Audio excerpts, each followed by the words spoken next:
Ето ги двете лехи. Дясната не е подготвена.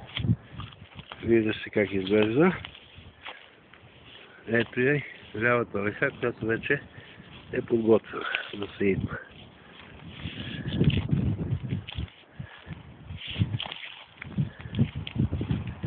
Това е чернозем с болница.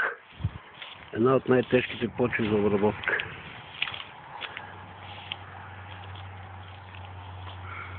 По този начин се обработва много повече от лесно. Икономично, както някои колеги ме обвиняват, мързеливо.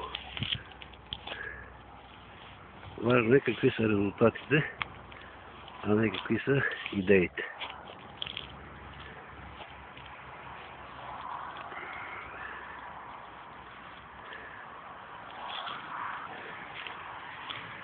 След малко ще обработя другата леха, ще насея с сеялката и двете лехи и ще чакаме утре дъжда да полее и да почват да никнат и да растат посетите семена.